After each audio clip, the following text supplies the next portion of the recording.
Dans cette vidéo, nous allons formaliser le protocole pour déterminer une base du noyau d'une matrice échelonnée en ligne par la gauche. On commencera tout d'abord par s'assurer que les lignes ont été rangées de telle sorte que les rectangles rouges apparaissent du plus à gauche au plus à droite.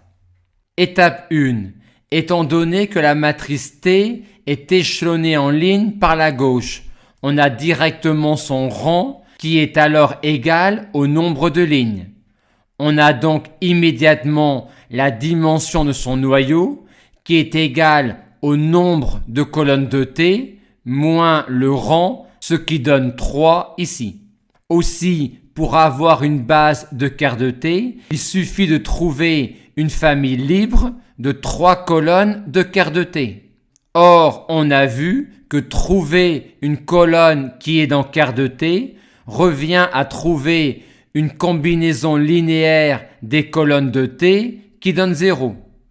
On sait également que pour tout sous-espace vectoriel de colonnes, on peut trouver une base constituée de colonnes échelonnées par le bas. En d'autres termes, on peut construire une base de quart de T constituée de 3 colonnes qui seront 3 colonnes parmi les colonnes de ces formes-là.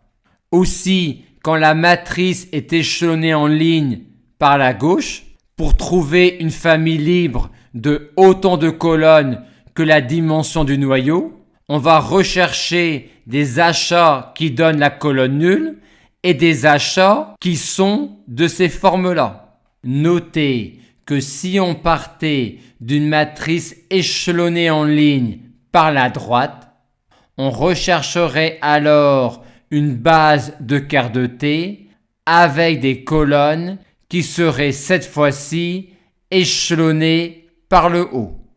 Mais parmi toutes ces formes-là, il y en a certaines pour lesquelles on est sûr qu'on ne pourra pas construire la colonne nulle.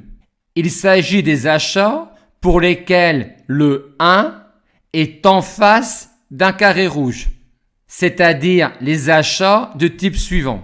Pourquoi est-il impossible qu'on puisse trouver un achat de cette forme-là qui donne la colonne nulle? Dans cet achat, j'achète une fois de cette colonne-là sans rien avoir acheté avant.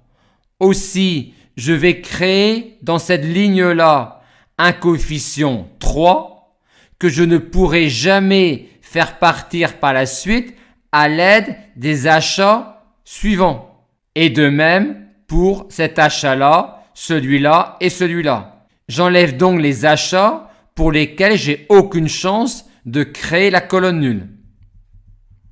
Et je retire donc les colonnes correspondantes.